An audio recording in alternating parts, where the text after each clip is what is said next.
Estamos de volta com o Band Entrevista. Hoje conversando com o ministro do Ambiente de Portugal, João Pedro Matos Fernandes. Ministro, como Portugal planeja renovar o seu abastecimento de água nos próximos 50 anos, já tendo chegado a níveis tão importantes de qualidade e de acesso à população à água em Portugal? Portugal coordenou neste fórum o chamado Relatório Europeu. Mais de 50 países da Europa entregaram a Portugal a coordenação de um trabalho sobre como é que a Europa sente e está a gerir a questão da água, seja ela dos recursos hídricos, dos rios, das barragens, seja dos chamados serviços urbanos da água. E uma das conclusões muito claras foi a de que se enganam aqueles como os europeus se podem enganar a pensar que precisamente porque chegaram onde chegaram que têm uma tarefa mais simplificada pela frente. É verdade que o investimento inicial está feito no comum dos países da Europa, mas é também verdade que se este fórum se dedicou essencialmente a discutir a sustentabilidade do recurso, é da maior importância, eu direi, é quase de igual importância, particularmente em continentes como o continente europeu, discutir a sustentabilidade das infraestruturas onde este recurso passa até à torneira de cada um de nós. E por isso nós não podemos conviver com redes que se não renovam e com redes velhas. E o nosso objetivo é substituir 2% da rede que existe em cada ano. E por isso, em 50 anos, substituir 100%. Toda esta rede, sempre numa perspectiva de gestão de ativos. E é uma meta factível isso? É uma meta factível. Aliás, a entidade reguladora em Portugal fala num valor entre 2% e 3%.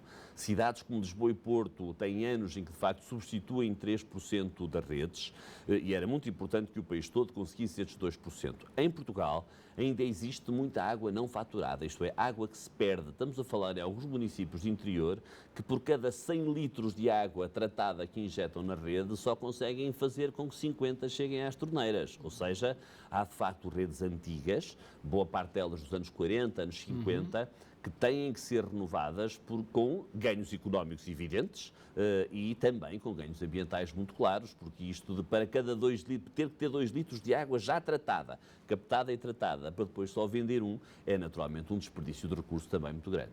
Isso significa que de alguma forma a água está sendo perdida?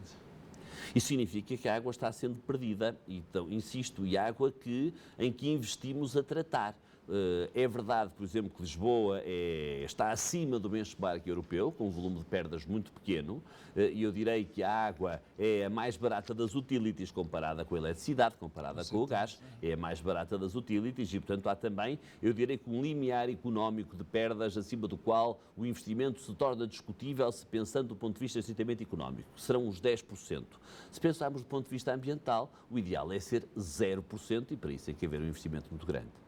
Ministro, uma das coisas que o brasileiro acha muito importante é o fato de poder, em Portugal, praticamente em 100% das torneiras, poder tomar a água da própria torneira.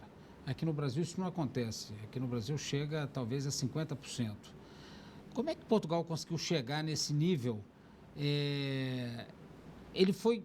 De onde vieram os investimentos para que Portugal chegasse nesse nível de qualidade da sua água? Houve um grande apoio, sobretudo no início deste processo, que eu repito começou há cerca de 20 anos, de fundos da União Europeia. Portanto, com a adesão à Comunidade Europeia, Portugal teve acesso a esses fundos. Portugal não só se viu obrigado a cumprir uma série de regras ambientais e as leis ambientais, não é em Portugal, em qualquer país da União Europeia, são muito parecidas entre elas, as obrigações perante a lei são muito parecidas entre elas, mas, de facto, isso foi uma grande ajuda no investimento.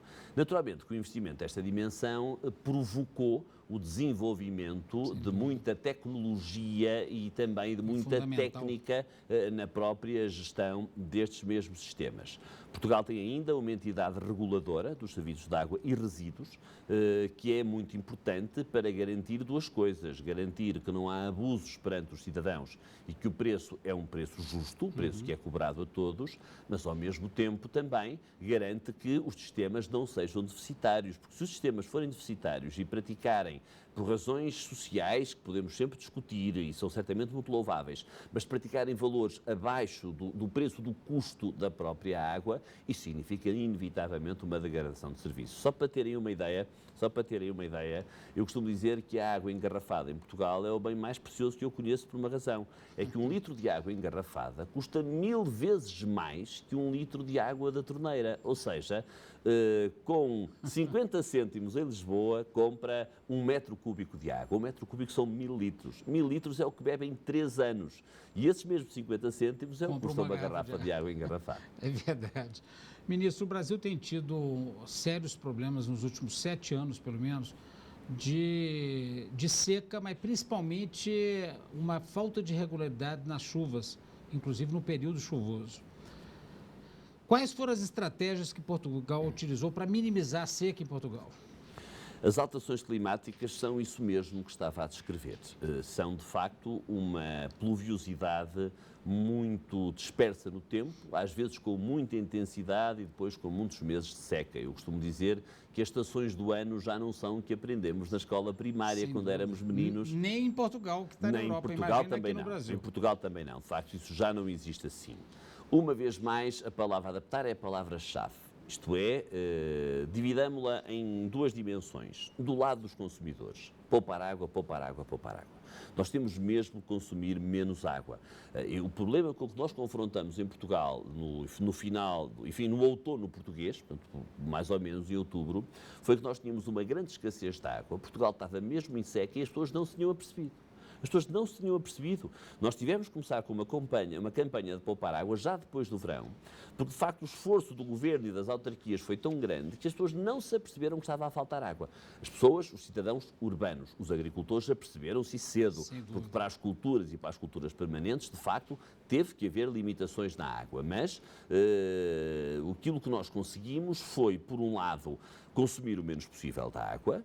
Em segundo lugar, interligar ao máximo as albufeiras já existentes, as barragens já existentes, porque isso é fundamental, sem ter que construir novas infraestruturas. Não vale a pena construir barragens quando não há água, elas nunca vão ser cheias.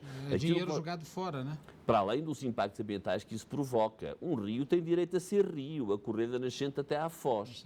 E por isso, é também uma outra coisa que se deve pensar sempre quando se pensa no recurso à água, é que a água não existe num sítio que é inócuo ou que não tem vontades ambientais. A água tem que ser sempre pensada, quando falamos de recursos hídricos, em conjunto com os seus ecossistemas. Em conjunto com os seus ecossistemas. E por isso, nós tentamos interferir ao mínimo no meio natural, mas garantindo que as barragens que temos têm que ser ao máximo aproveitadas. Aliás, fizemos a limpeza do fundo de algumas das albufeiras para reduzir o chamado volume morto das albufeiras, que é aquela quantidade de água que já não tem muita qualidade, mas se for limpa pode ter, alteando também o coroamento, portanto a própria barreira de betão constitui a barragem, e fazendo ligações entre elas de maneira a aproveitar ao máximo o transporte de água, onde ela ainda existe com mais abundância, para onde ela ainda existe com menos abundância. Sem dúvida. Ministro, nós vamos fazer mais um rápido intervalo. No próximo bloco eu quero saber sobre as estratégias que Portugal tem utilizado para a renovação do abastecimento de água, se pode servir para o Brasil, um país continental e bem maior do que Portugal. Muito bem.